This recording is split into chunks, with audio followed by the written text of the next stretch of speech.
पर मैं माँ बाप से बात करना चाहता हूँ। थोड़ी मेरी बात गौर से सुने। बच्चे हैं, आपके बच्चे हैं, आपके घर में हैं और आपके साथ बच्चा आपका नौजवान भी है तो आपका बच्चा है, जवान भी हो गया तो आपका बच्चा है, शादीशुदा भी हो गया तो बच्चा है और वो आगे बड़ी उम्र का होकर औलाद वाला हो गया भी तो बच्चा है। खुदिल अफ़्व जो फरमाए हैं, मैं यहाँ समझता हूँ कि बहुत बड़ी ज़रूरत माँ-बाप को है कि इस आयत पर अमल करें, अपनी औलाद को माफ़ करें। मैं गैर मामूली मुहय्यिरुल उक़ूल हैरत अंगेज़ नताइज सोसाइटी में इसके देखता हूँ। अगर होता क्या है, बच्चे एक बार बाप की नाफ़रमानी करते हैं और बाप उससे थोड़ा दूरी बनाता है, तो बच्चे थोड़ी देर कोशिश करते हैं, फिर दूर हो जाते हैं, तो दूरी होते, होते, होते आखिरकार बच्चा कई जराइम का मुर्तकिब होता है और दिल सख्त हो जाता है, वो दूरियाँ होते रहता। शायद एक मर्तबा आप माफ़ करके उसे दिल लगा लेते और सीने से लगा लेते तो बच्चा जराइम से बच जाता, बुरे कामों से बच जाता। सैकड़ों माँ-बाप ऐसे हैं जो बच्चों की पुरानी गलतियों को दिलों में रखकर उनको अपने से दूर करें। आज बाप एक दरवाजे से निकलता है तो बेटा दूसरे दरवाजे से, बाप अंदर आता है तो बेटा दूसरे दरवाजे से बाहर निकल जाता है। घर में पूछ के बेटा दाखिल होता है कि अब्बा है या नहीं है, अब्बा सो गए या नहीं सोए। अब्बा नहीं सोए तो उस वक्त तक बच्चा बाहर इंतजार करता है। बेटा अगर घर में हो तो बाप पूछ के आता है कि तुम्हारा बच्चा घर में है या नहीं है।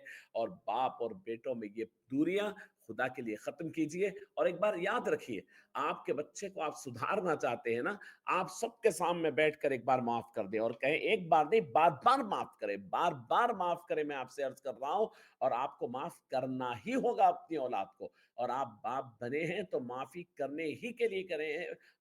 आप बोलेंगे मैं ही माफ करूं, हाँ आप ही करना है।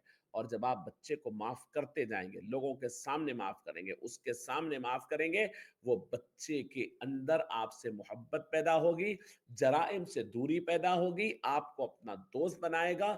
और याद रखिए, ये दुनिया और आखिरत में उस बच्चे के लिए बहुत बड़ी बात होगी। डॉक्टर साहब, मैं एक छोटी बात आपसे अर्ज करता हूँ। एक मरतबा मुझे एक फोन आया, ख्वातीन और मर्द हज़रात कॉल करते हैं। एक खातून ने कॉल किया, कहा कि मौलवी साहब मैं आपकी पाबंदी के साथ दर्स में भी आती हूँ, मुसल्ली भी हूँ, मैं अपना नाम नहीं बताना चाहती, लेकिन मैं अब तंग आ गई हूँ, मेरे बच्चे को मैं आँख कर देना चाहती हूँ। क्या तरीका है मौलवी साहब इसका?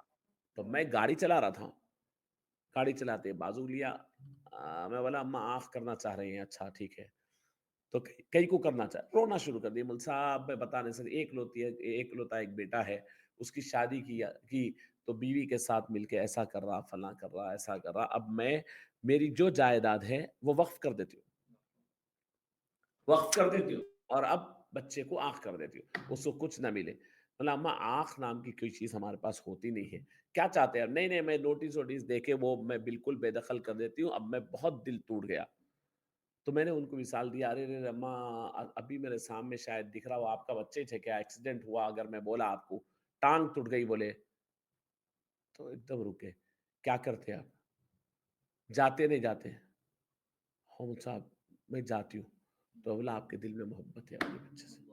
ये जो इजहार है ना, आप जो बोल रहे हैं ये उसके गलतियों के वास्ते जज्बात हैं आपको, और ये है अंदर। आप बात ये रखो, आज बच्चे का अपने सामने टांग टूटी हुई देखना और चिल्लाना बर्दाश्त नहीं करते, कल खुदा ना खास्ता बच्चा आग में पड़ा रहेगा, उस वक्त आपको माफ करने की कैपेसिटी भी नहीं रहेगी।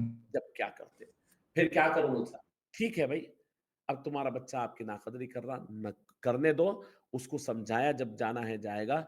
लेकिन तुम अपने बच्चे को अल्लाह के सामने बोलो कि मेरे मालिक, मेरा बच्चा मेरी नाफरमानी जो किया ना, मैं उसको माफ कर दिया, मैं उसको माफ कर दी। आप बार बार माफ करिए, लोगों के सामने माफ करिए। ये जो आयत है खुज़िल अफ़्व, से बाहर वालों को, पड़ोसियों को माफ करने की नहीं है, ये अपने बच्चों को भी माफ करने की है, अपनी औलादों को माफ करने की है, अपने भवों को माफ करने की है, अपने बेटियों को माफ करने की है। सबको माफ करिए।